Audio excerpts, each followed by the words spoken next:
Good morning, America. Millions across the heartland and Northeast bracing right now for life-threatening storms.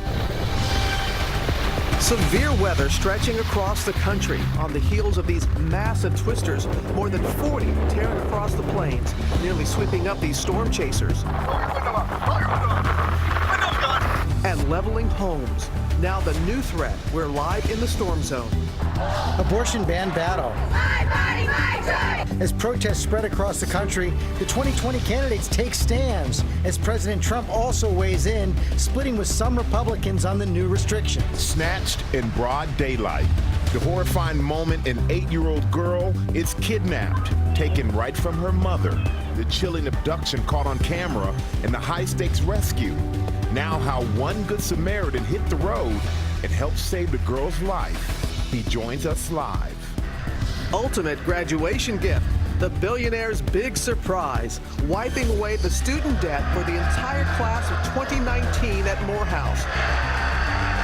Now how those grads are paying it forward. The message to parents behind this rare royal footage just released. George, Charlotte, Little Prince Louis like you haven't seen them before.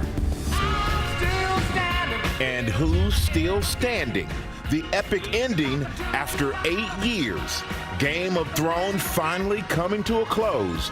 The reaction right now, why some fans are outraged, and what eagle-eyed viewers spotted in the last episode ever. Did this really happen again? Live in Times Square, this is Good Morning America. Many people waking up this morning saying they want their 8 years back. 8 years back. Don't worry, this is a spoiler-free zone. You said some people, they're really upset about Game of Thrones on DeAndre Simone. Just throw a few names out there. Right. But we're going to have all the reaction that is coming up this morning. Millions stayed up late watching it, and they predict the number of people skipping work this morning could be similar to the Super Bowl. Whoa, full attendance here this morning. We have a lot of news to get to as well. Beginning with that severe weather threat, millions of Americans waking up to another round of dangerous storms after dozens of tornadoes tore through the heartland, leaving a path of destruction. Ginger standing by with the latest. First, let's go to Rob in the storm zone in Oklahoma. Good morning, Rob. Good morning, George. This home ripped apart by one of over 40 tornadoes that came through here this week. And the couple that lives here inside the home when the twister hit the woman in this room as these walls collapsed on her. A pile of bricks pinning her to the ground. She was calling out for her husband, who was elsewhere in the home. But as you can see from our drone, there's not much left with the exception of these interior rooms. The roof has been ripped off. This is the dining room, the living room. Completely gone. An EF2 with 130-mile-per-hour winds, and today's weather setup looks even worse. A destructive weekend in the central U.S. This hotel in Little Rock, Arkansas, ripped apart. Remnants from the building covering the parking lot. If you guys can see, there's a car underneath all of that debris. Over 40 reported tornadoes barreling across 6 states since Friday. 300 yards, getting closer. These storm chasers trailing one twister, coming within feet of a potential tragedy. Instead, they were able to capture these stunning images in Mineola, Kansas. This morning, millions across the plains bracing for another round of damaging weather. Take a look at this damage in Fort Smith, Arkansas, after an EF1 tornado uprooted trees, crushed cars, and left thousands without power. In Abilene, Texas, officials there signing a disaster declaration after an EF2 uprooted trees and left some homes barely standing. This woman's home dismantled after an EF2 hit Geronimo, Oklahoma. That roof just went flying. They said some of it's out there in that field. Your roof is just somewhere in that field down there. Yeah. Just as communities are beginning the cleanup, they must also brace for more potentially violent tornadoes. Officials warning residents across the plains to be prepared and stay alert when the next round hits. Are you worried about tomorrow with more Yeah, storms? I'm worried about there's going to be another one. I'm not going to be around here. Miriam and her husband are badly bruised and sore, but this morning they're staying at a hotel not too far from here. The problem is that this area is within the high-risk zone of seeing large, violent, long-track tornadoes today. Anxious times here, to say the least. Robin? To say the very least. All right, Rob, thank you. Let's go to Ginger now for the timing and track of these dangerous storms. And Ginger, we know you tried to get to the storm zone yourself yesterday. I did. I was on a plane until 2 a.m. this morning, and I will be on a plane later because that's how big this setup is, Robin. You're seeing one of the tornadoes from the weekend behind me. It's just a precursor, as Rob just said, of what is to come.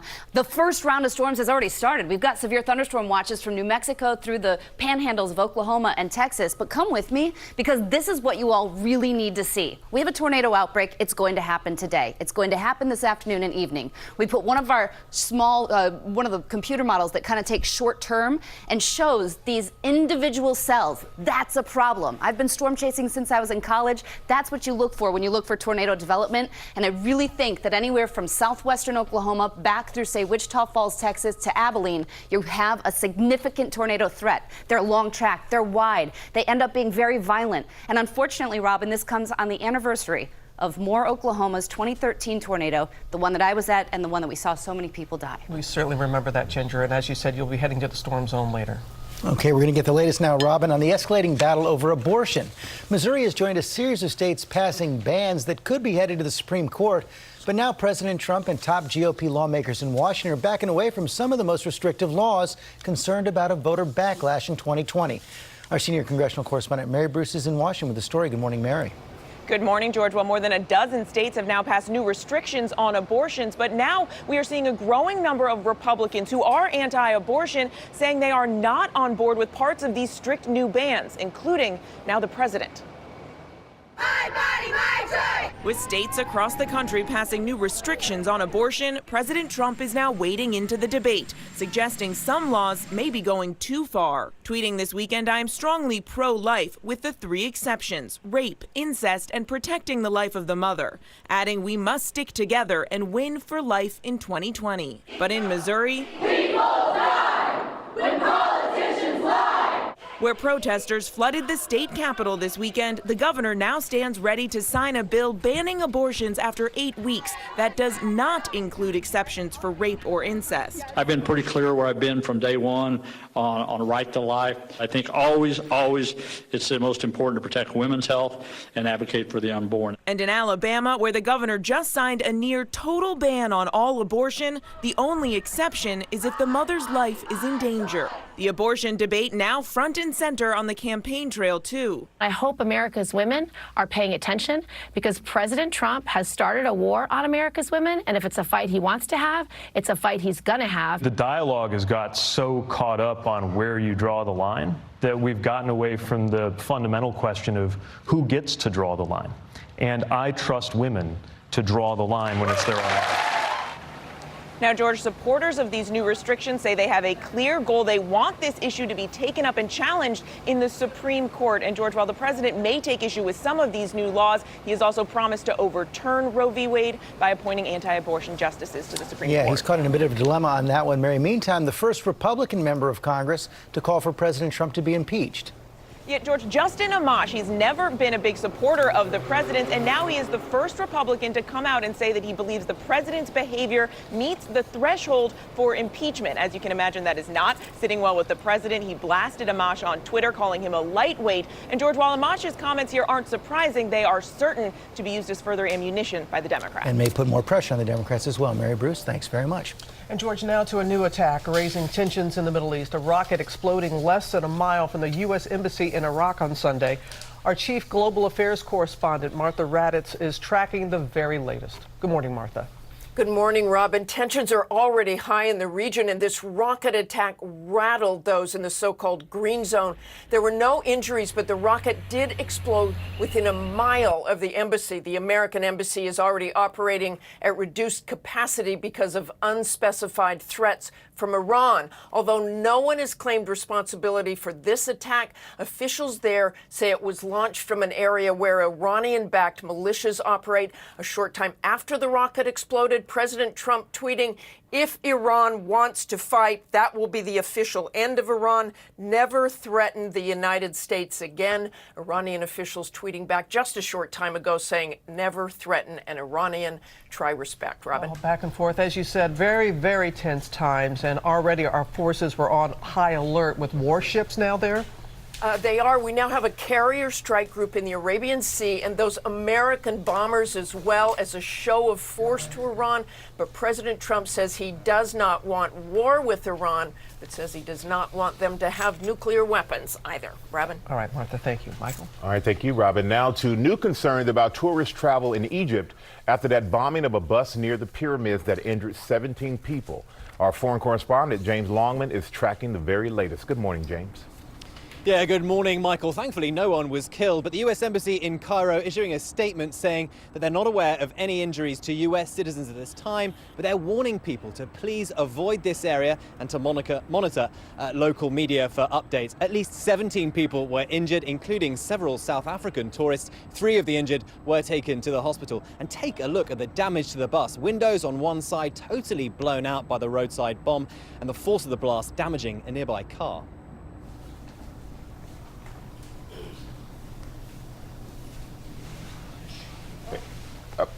I guess, and I want to just point out, I want to ask James, I don't know if James is still there.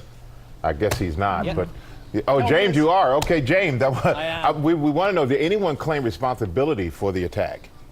No, Michael, not so far. No one's claimed responsibility. The government has been fighting Islamic militants, and it happened just a few hundred yards away from the new National Museum, which is being built. That is meant to boost tourism, on which Egypt relies, but bombing like these are a big blow. It's the second attack in less than 6 months. In December, 3 Vietnamese tourists and their local guide were killed. Michael?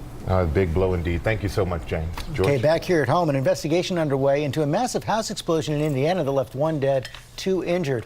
There you see the enormous debris field. The explosion shattered windows, completely leveled the home. 15 other homes nearby were damaged, 5 of them so badly that homeowners were told it was not safe to go back. And officials are still investigating the cause. We're going to move on now to that bizarre encounter with a fan for Arnold Schwarzenegger. The action star and former governor has decided not to press charges against the man who drop-kicked him in the back at an event in South Africa. ABC's Eva Pilgrim here with the story. Good morning, Eva. Good morning. Of all the people in the world to drop-kick, Arnold isn't the one most would pick. And the governor proving he's still got it. It's been a while since he first stepped onto the screen as the Terminator. I need your clothes, your boots, and your motorcycle. But this weekend, 71-year-old Arnold Schwarzenegger proving it's still a bad idea to mess with the Governator. One man at the Arnold Classic Africa Sports Festival in South Africa learned that the hard way after landing a flying kick into Schwarzenegger's back. In this video, you see, despite the attacker taking a running start, Arnold barely moved, unfazed. The man organizers called a crazed fan, quickly tackled by security. You are terminated. Schwarzenegger later tweeted that he thought he was simply jostled by the crowd until he saw the video later, writing, "I'm just glad the idiot didn't interrupt my Snapchat." Hasta la vista, baby. It was just last year the Terminator star and former California governor underwent heart surgery. I'm not great yet. Great is a totally different level, but I'm good. But this weekend, Schwarzenegger unbound. I'll be back. And as George mentioned, Schwarzenegger's not planning to press charges, instead saying he hopes this serves as a wake-up call for the guy and that he gets his life on the right track. But just a crazy scene. Yeah, able to get all the way across that gym without security getting him. So that's something. And it's lucky whether he didn't hurt him. Schwarzenegger didn't get hurt, but thank you so much, Eva. And now we're going to go to an incredible act of generosity. It is changing the lives of hundreds of students. The commencement speaker at Morehouse College vowing to pay off the student loans of every graduate in the class of 2019 to the tune of $40 million. ABC Steve Olsen-Sami is there at Morehouse College in Atlanta with more. And Steve, I know these graduates are happy this morning. They are. Administrators here at Morehouse had a copy of this speech in advance, and none of this, Michael, was in there. This is my class, 2019. I know my class will make sure they pay this forward. This is the $40 million moment no one saw coming. On behalf of the 8 generations of my family who have been in this country, we're going to put a little fuel in your bus. My family is making a grant to eliminate their student loans. Billionaire Robert F. Smith surprised the graduating class at Morehouse College Sunday with a mountain of generosity. promising to pay off the college debt of every student. There's nearly 400 in the class. Students, faculty, they couldn't believe their ears. The look on this man's face says everything. Parents were overjoyed. I asked the person to the left of me, asked the person to the right of me, the person in front of me, the person in back of me, is this really what he said? Graduates jumped to their feet and had even more reason to dance across the stage while accepting their diplomas. For Brandon Sano, this means he'll no longer carry more than $100,000 in student loans. I was completely shocked. That's actually the best gift I've ever received in my life. Robert F. Smith is the billionaire most Americans have never heard of, a tech and private equity titan with an estimated net worth of $5 billion. People call him the quiet billionaire, but that changed a bit when he appeared here on the cover of Forbes magazine and moved past Oprah Winfrey to become the wealthiest African American in the country. Grateful students are already talking about giving back. Robert Smith has changed my life. And if I was in his position, I would want to do the same thing as well. Smith was the first black business leader to sign Bill and Melinda Gates' Giving Pledge, where the wealthiest Americans agreed to give half of their wealth to philanthropy. Michael? Oh, wow, Steve. An incredible story. I mean, we've been smiling all morning about this one. Really amazing. The ripple effect that will have. You think about philanthropy, this is literally life-changing. Yes. You take $100,000 from a young student, they can take a different kind of job, have a completely different path. It changes their descendants as well, not just the graduate, but their children to come. Pay it forward. Yep. NBA playoffs, double overtime thriller last night. The Raptors returning home, finally breaking through against the Bucks in Game 3. And tonight, the Warriors are trying to seal their 5th consecutive trip to the finals. TJ? Yes. Let me show you what you missed while you were watching Game of Thrones last night, okay? A double overtime victory by the Toronto Raptors. That's your king of the North right there. Kawhi Leonard saved the season for the Raptors. Had 36 leg injury last night, played through it. Now that's a 2-1 series, so there's still a chance for the Raptors to make their first ever NBA Finals, our only Canadian NBA team there. And on Saturday, Steph Curry did what Steph Curry does. He gets a lot of criticism for whatever reason, but he has them now, the Golden State Warriors, on the brink of going to the 5 straight NBA Finals. And this would be the first team since the Celtics, Bill Russell's Celtics, to make it to at least 5 consecutive NBA Finals. That is, you're talking about Celtics. This is a legacy. We are watching one of the great teams here, the Warriors. So put them in that category now. Yes. Yeah. You really do. I call them the Patriots of the NBA. Always there. There you are. You can see Game 4 of the Western Conference Finals tonight on ESPN at 9 p.m. Eastern Time. All right, we're going to go from basketball to the golf course. Brooks Koepka, he may have won this weekend's PGA Championship, but he might be waking up on the couch this morning. Before the final round, the 29-year-old was caught on camera rejecting his girlfriend's attempt to kiss him. But not once, TJ. I know you'll give me the eye, but twice. Twice. Koepka had his eyes on the prize and had no time for PDA after he seized the PGA Championship trophy, but he made up for it with a few posts, match kisses after celebrating his 4th major title. He was focused. He was zoned in. That's it. He wasn't rejecting anything. He was zoned in. That's all. Yeah. You know, What, Rob? I just loved your reaction to it all. That's what I was watching. Your reaction to that. We are following a lot of other stories this morning, including one of a Good Samaritan helped find an 8-year-old girl snatched from her mother in broad daylight. That hero joins us next on GMA. And to deliver how fans are reacting, TJ, to the Game of Thrones finale and the disbelief, the surprise that spoiled a scene again. They had a year and a half to get this all. Let's get to Ginger, sorry. All right, let's get to the Select Cities, brought to you by Audible. Una mesa para dos personas. So again, using para, you're talking about something that is for someone.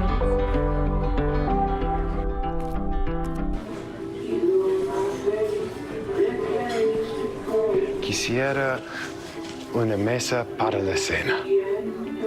Pretty good. Could listening to Audible inspire you to start something new? Download Audible and listen for a change.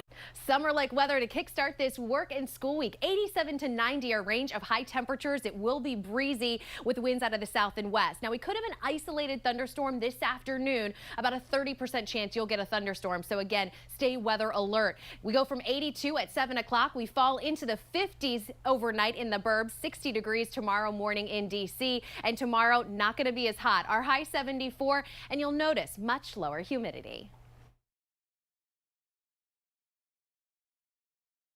Still debating the kiss.